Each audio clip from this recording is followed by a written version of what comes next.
switch? Is that too loud? I don't know.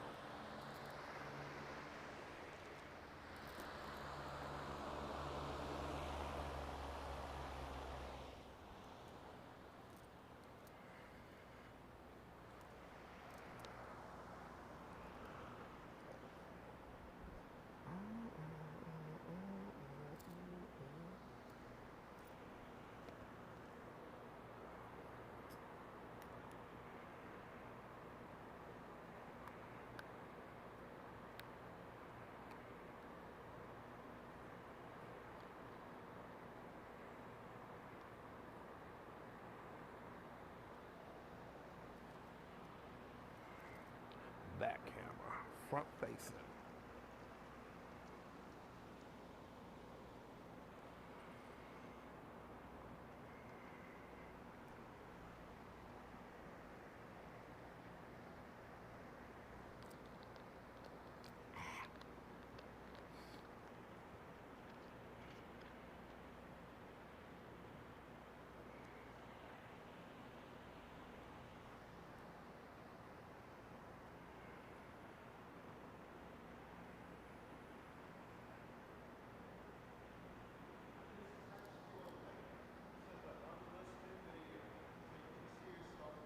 Okay, thank you.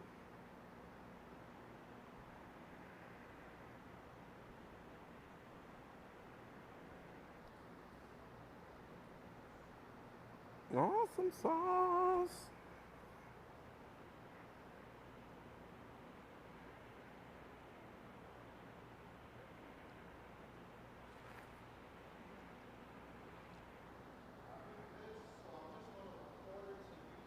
Okay.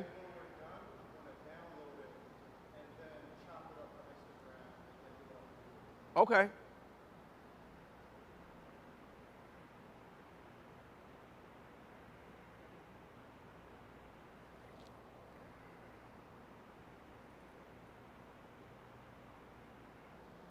Awesome.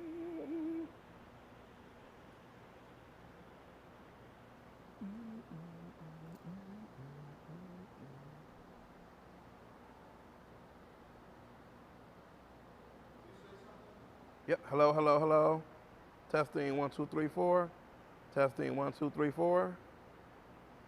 Hello, hello, hello. Mic check, mic check.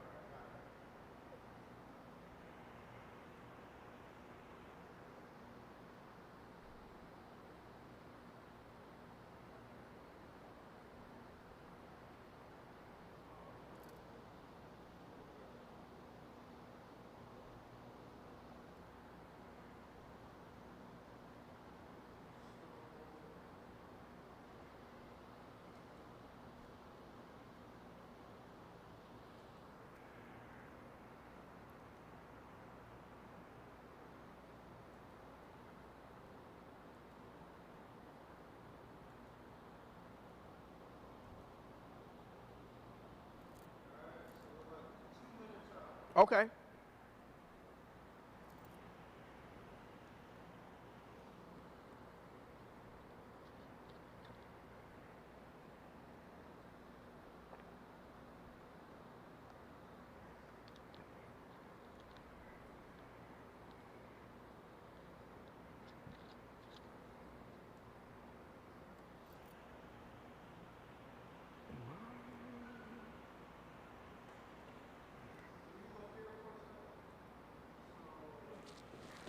Yep. Oh, look there. Yeah, yeah. I'm sorry.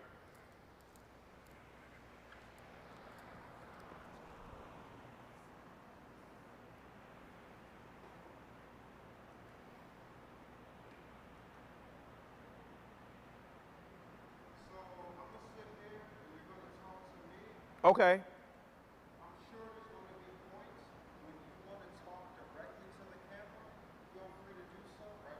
Okay.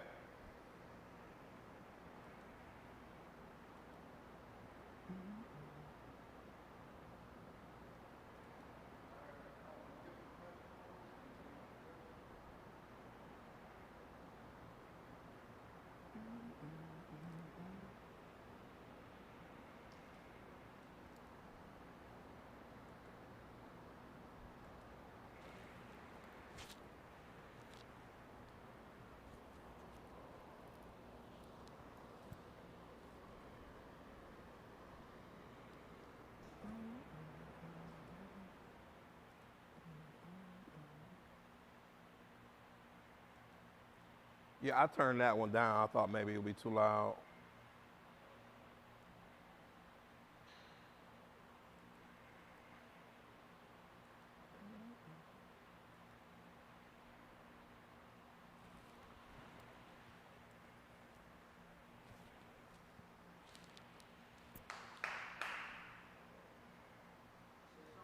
Hello, hello, hello.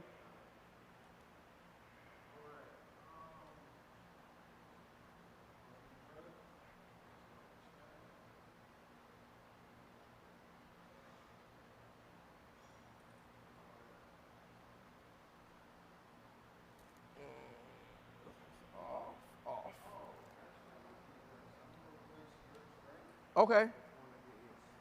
Got it. Perfect. Oh, thanks.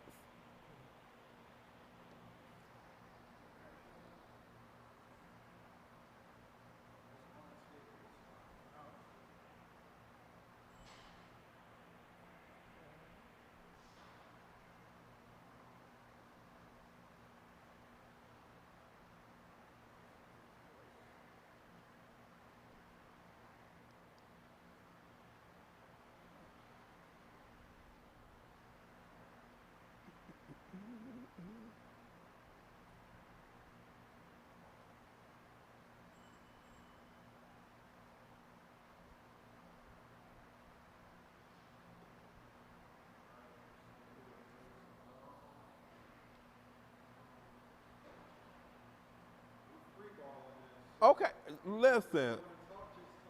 I'm here for it.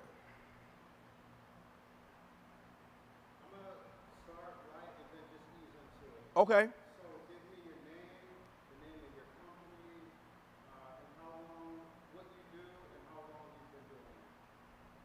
I'm Damon Johnson, President, CEO of DJ Realty Solutions. That's my real estate and that's my company. I recently opened up Damon Inc., which is a social media business, podcasting, building your brand, getting information out there about other people's companies, shooting videos with them. It's new. We just got office space. I'm super excited about it. I've been in real estate about 8 years now. Um, it's been a wild but satisfying journey to say the least. I fell in love with real estate while doing mortgages at United Wholesale Mortgage. I got my license. It's supposed to be a part-time thing. I ended up really falling in love with the whole process, and I was able to be successful at real estate, which let me leave United and go full-time with real estate, and I've been there ever since.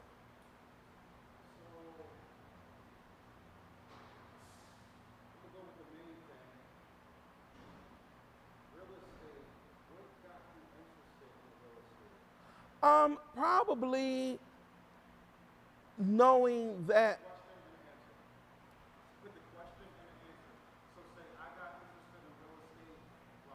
Okay, I got interested in real estate probably right after college. I knew that mostly all of my friends had apartments and the rent was really high with them. And you just kept going from apartment to apartment to apartment and not saving any money, not having anything of your own. So I thought, why doesn't anybody our age own their own home? We have the degrees, we have the income, we just don't own our own homes. We keep just renting apartments. And I took an interest in real estate at that point. I bought my first home fairly young. I had a terrible agent. And I was like, when I buy a home the next time, I want to be the agent that I wish I would have had. I basically found my own house, did my own finance, and the only thing that my real estate agent did at the time, they didn't even show up for the close. Now think about it, we were not closed, they didn't even show up, so we closed in my loan officer's living room. I didn't know what I was signing. I just know I had a house. I didn't know how much the payment was gonna be. That's what really got me interested in real estate. Going through the whole process and was like, this can't be what everybody else is going through. And to come to find out it was, people weren't explaining anything. It was more of a here, sign this, here are your keys, good luck. And I just knew that it had to be a better way. And that was years before I got involved in mortgages and real estate. But it was always at the back of my head, I'm gonna get my license and I'm gonna be the agent I wish I would have had when I bought my first house.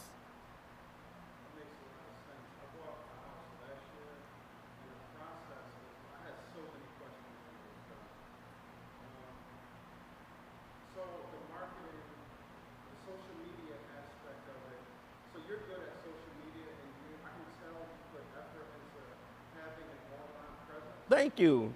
Talk to me about the significance of marketing your business, marketing what you do, and constantly putting yourself out there. Why? Oh, the significance of marketing is huge in any business, but especially in real estate. I've always been a TV fanatic from way back when. So I can remember commercial jingles that I probably shouldn't be remembering. Especially in Detroit, we were known for jingles, Singleton Cleaners, you down, I sure wish my clothes was down. It was always a jingle, and I was like, oh, that's great. I loved it. So I was always fascinated with commercials, jingles, the marketing, the TV aspect of it.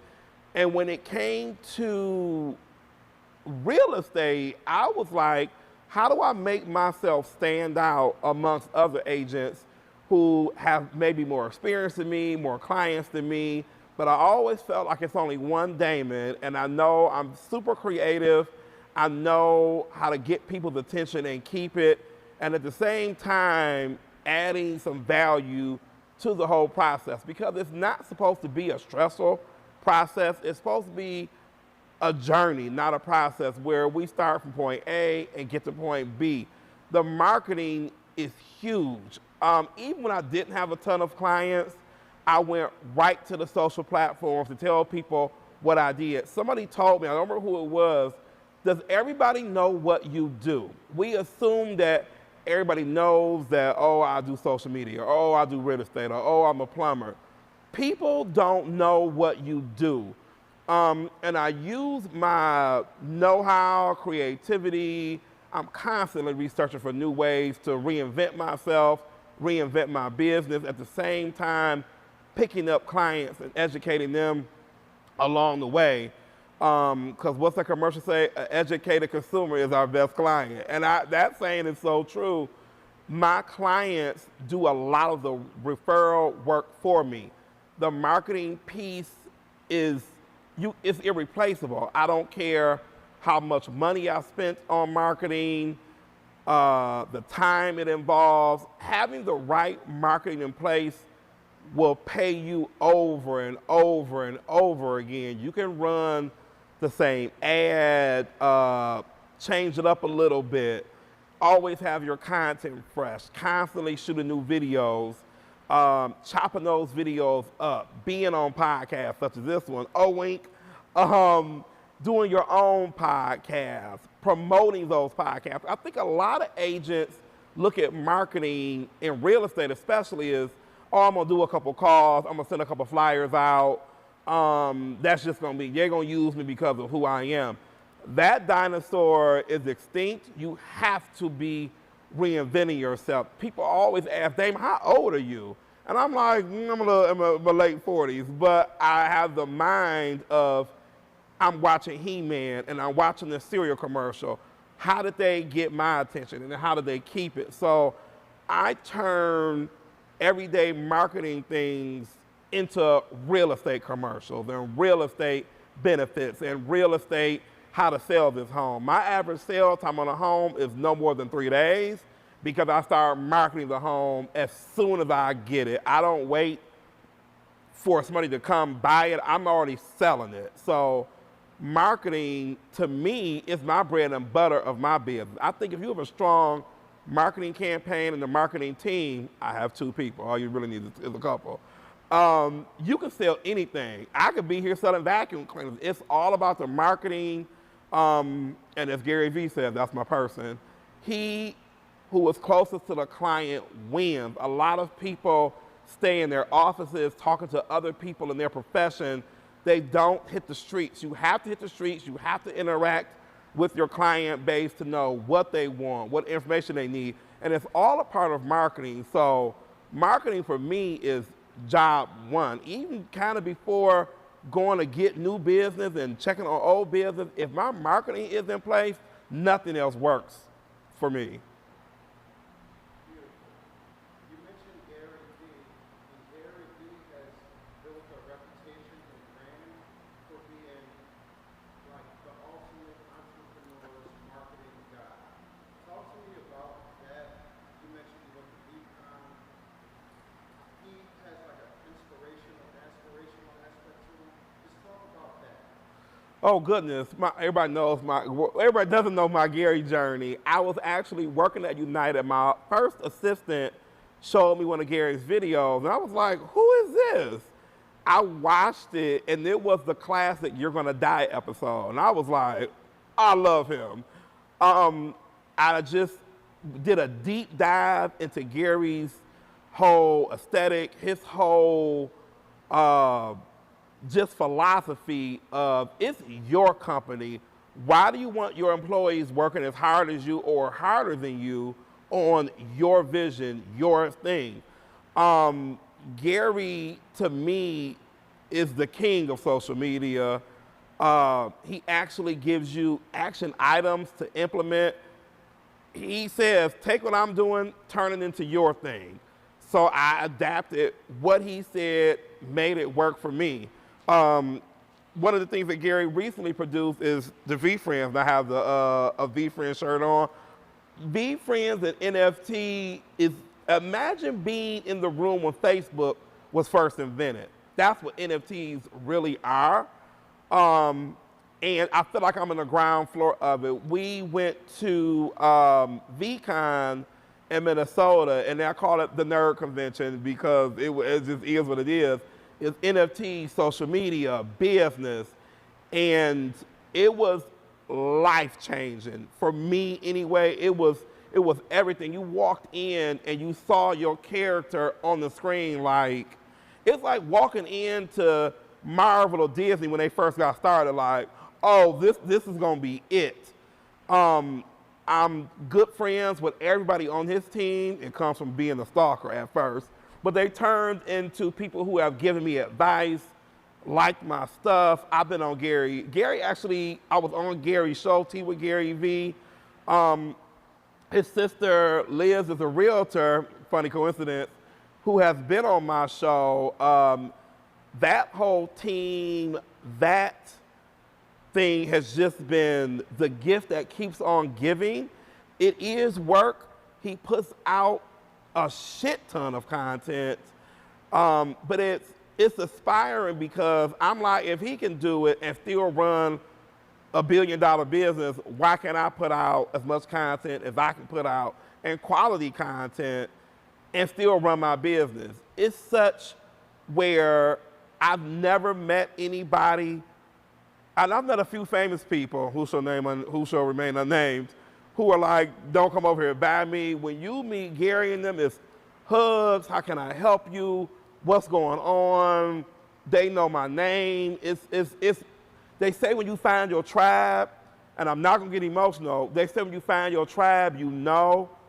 That for sure, VaynerMedia, Gary Vaynerchuk is for sure my tribe. It's the reason I'm sitting here now. I can put out 10 videos a day, 20 Instagram stories and still be like, oh, you could have did a couple more, or deep dive into your comments. That's probably one of the biggest lessons I picked up from Gary is building your community out, giving more than what you're asking for, adding value. Because when people say adding value, are you really adding value? Are you jumping into your comments, answering everybody back? There should not be anybody in your comments who left a comment who you are not responding to.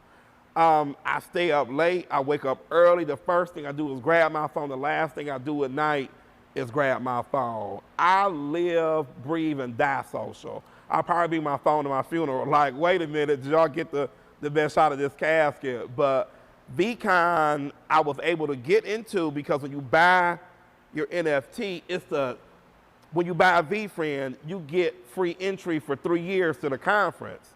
And at first, I was like, you know, it's a lot of NFTs out there, but a lot of them don't have any utility. They just sit there, are in different colors, different wigs, whatever. They don't have a lot of utility. But with V-Friends, we got instant utility, getting to the conference, getting free stuff, getting advice. It's been a win-win situation, and when they came out, I was pot kettle in, straightforward. It's even inspired me to do my own, myself and Trip Audio Visual, who does all my stuff. Shout out to Trip. He hates when I shout him out, but I believe in giving people their flowers while they're here. Like Gary has his D-Rock. Trip for sure is my D-Rock. We're working on our own NFT project this year. We're going to do it the right way. And just messing with Gary has been, I mean, I followed some other people who have been inspiring, but Gary for sure is my number one, like hands down number one for me. I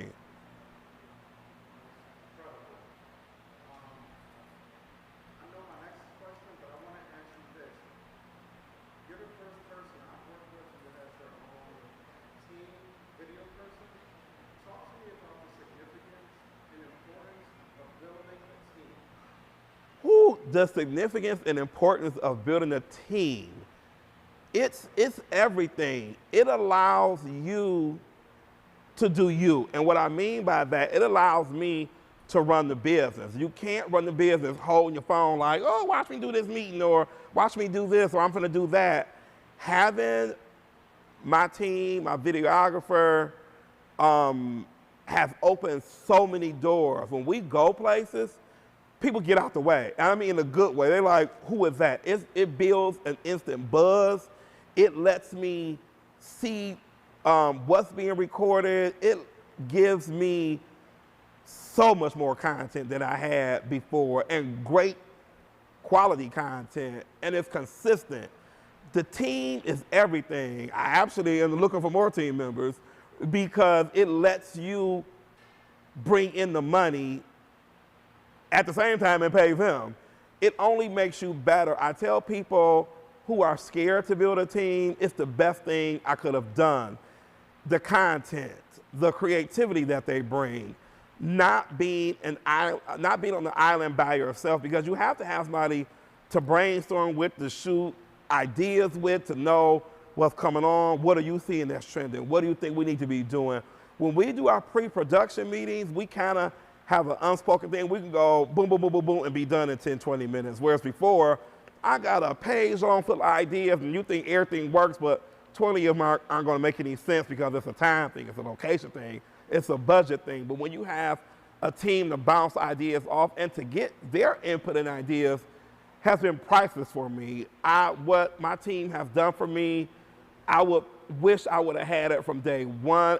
The difference is night and day in terms of ROI, in terms of content, in terms of brand recognition, in terms of opportunities, just everything. It's priceless. Let me keep saying the word, but it's priceless. I can't put a price on having a team. I can tell you the difference on some people's platforms that don't have a team. I can put the difference out now and be like, ooh, I can tell they're doing this all on their own. And it's okay to start off without a team, but as soon as you reach that point where you're thinking about having a team, go ahead and do it. I'm going to cut out me talking, but you briefly touched on your age earlier. I'll be 36 this year. Oh boy. I'm willing to bet that you have that perspective and can appreciate a team from experience. Like, when you're younger, you think DIY, you can do everything, but then you realize, I can, but that's not the best way to do it. Right. So I want to get back to real estate. Touch on, so, you know, the economy is what it is right now. Some trends, some things that you're seeing in real estate, good or bad, whatever. You can take your time. Okay. Real estate for sure, trends, what's going on, good, bad, and different. I'm going to give it to you. You may not be ready, but that's all I know because I do real estate every day. I tell people about rates. Rates are going to be there. Here's a salesman. They're the 20-year low, and I say that because it's the truth. Your parents bought their house at 18%. They didn't bat an eye. They didn't make nowhere near as much as the income we make now.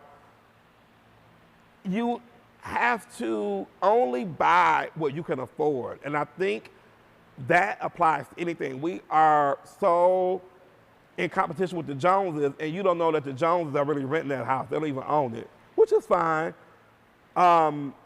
Michigan, for sure, is underpriced. When you go anywhere else, you cannot live how we live here. We think that Michigan is dirty or it's junky or it's whatever. Go to another major city and see what they living like. It's rats and trash everywhere. You cities, y'all know who y'all are. Y'all know I'm not playing.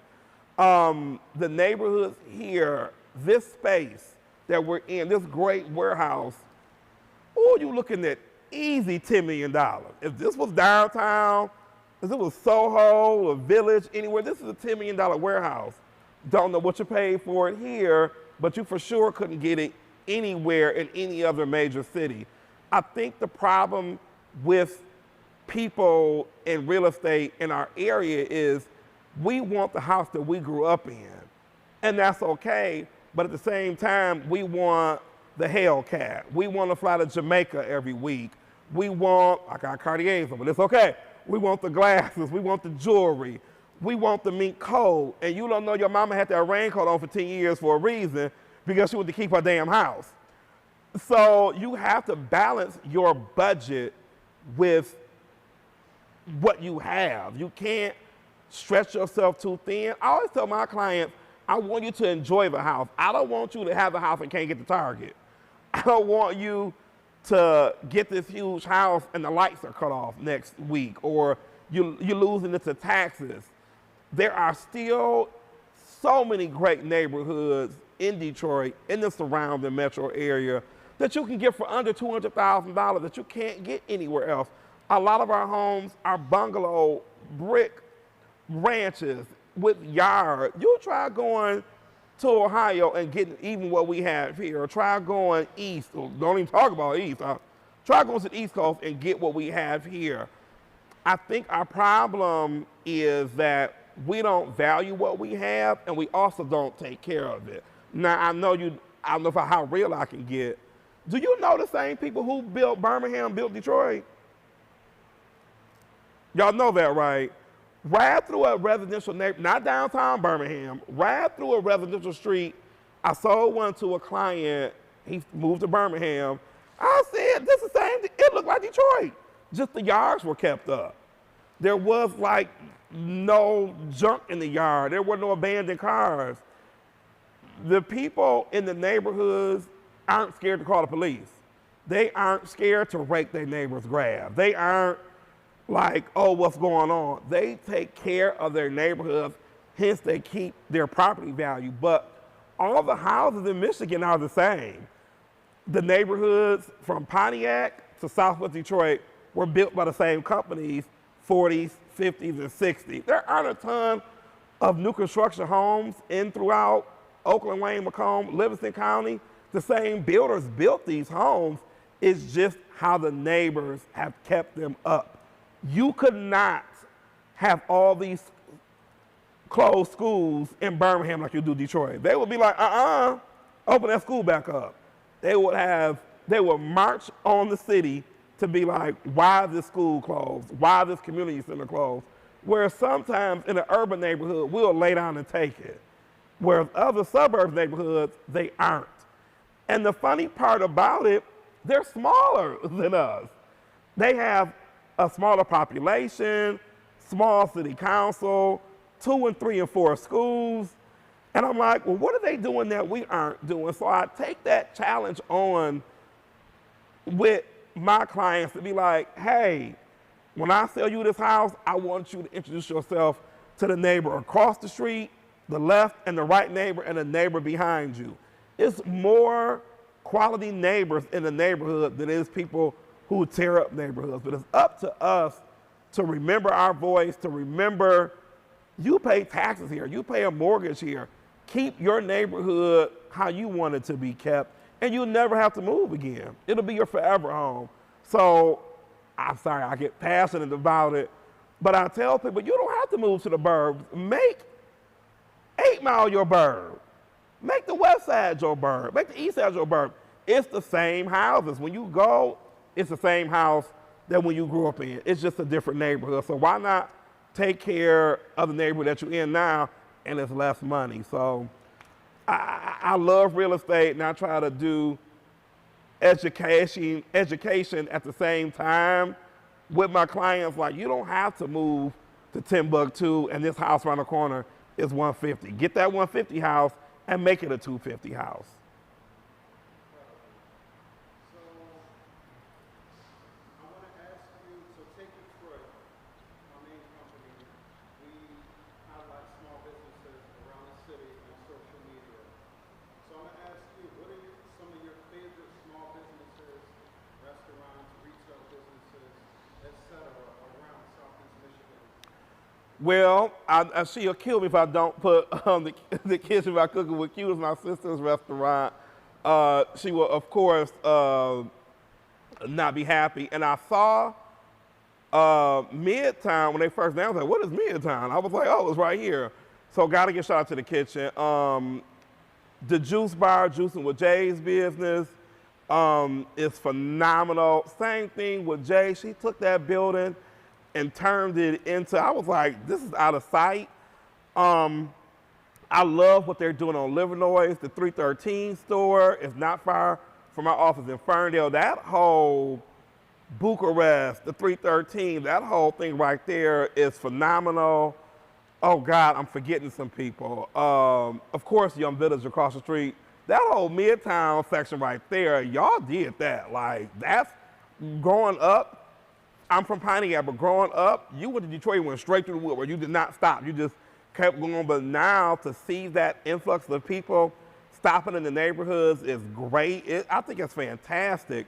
What else do I like about I like downtown. It's funny, Trip, my videographer, and I was just talking about, my granddaddy had a shop off Grand River called Chandler's, which was across from Steve's Soul Food.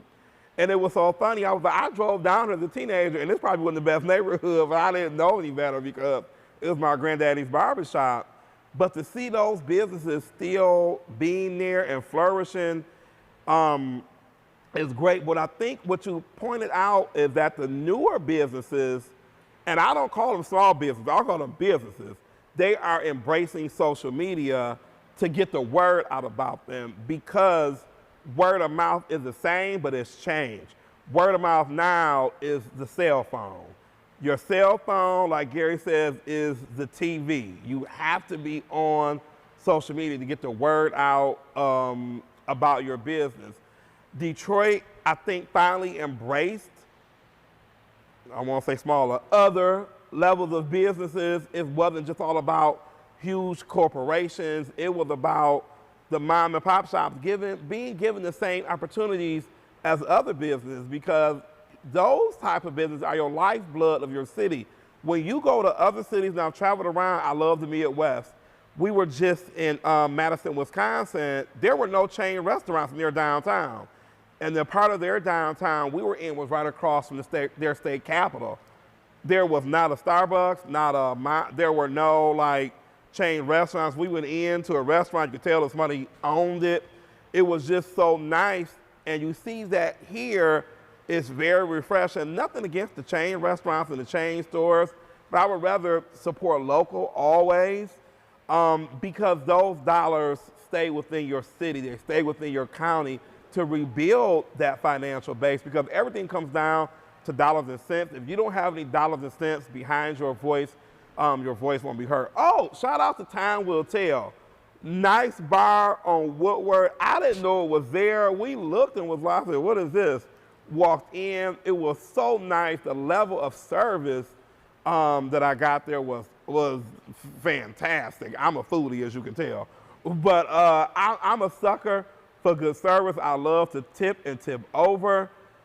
Detroit just amazed me. And I'm glad you brought that up. What's so funny about Detroit, it's something always opening up. I'll look and get an invite and be like, what's that? And be like, where is that at? And they'll send the address, and I'll try to go and support, but it's always something new going on, something nice. I love that they're changing the downtown area to include more family stuff. That's cheap.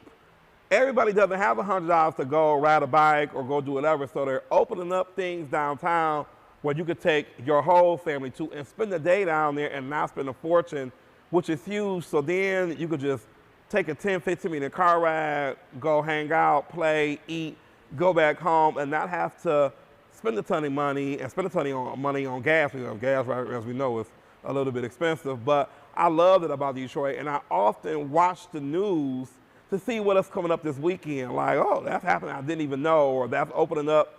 Because people will ask me through real estate, Damon, what's coming on, or what's opening up? And I'm like, huh? I see now that it's always something opening where we didn't always have that event, maybe twice a year some things would open.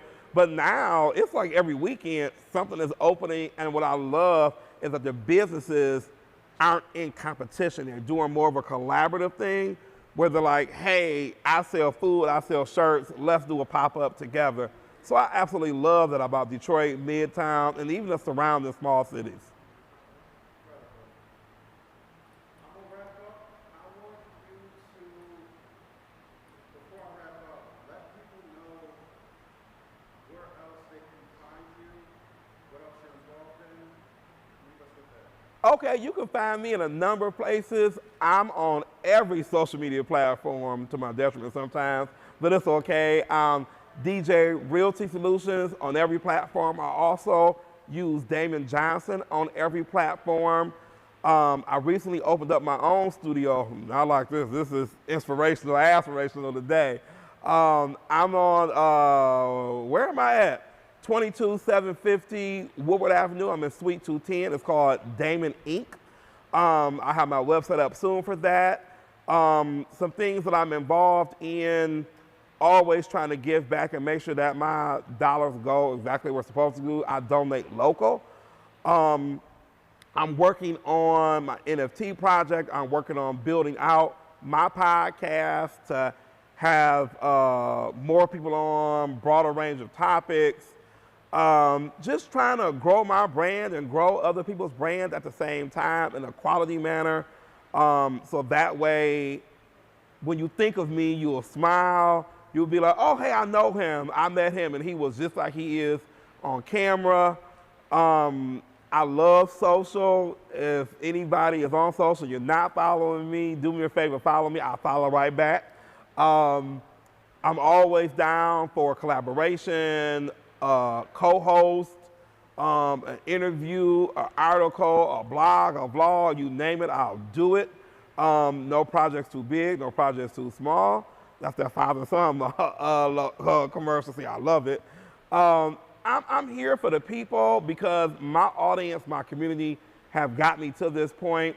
So I use social as my main way of staying in contact with people, but you can email me as well. I'm sure they'll put my contact information on there. You can always text me. It's my real cell phone number. I don't have behind a Google number. If you call, you're going to get me or you're going to get my voicemail. If you text, it's going to be me returning the text. Learned that from Gary. So I just try to stay involved and out there and in the know because people want to know, and I try to give them the best information I have. I call it edutainment. I do a little bit of education, a lot of it of entertainment. You smash those two together and you got me, DJ Realty, the edutainment specialist. So, I'm comfortable wrapping there. If you want to end the video with a message, you can, but I'm comfortable wrapping. It's up to you. What you think, Trip? Then we're good. I'm good. That was awesome.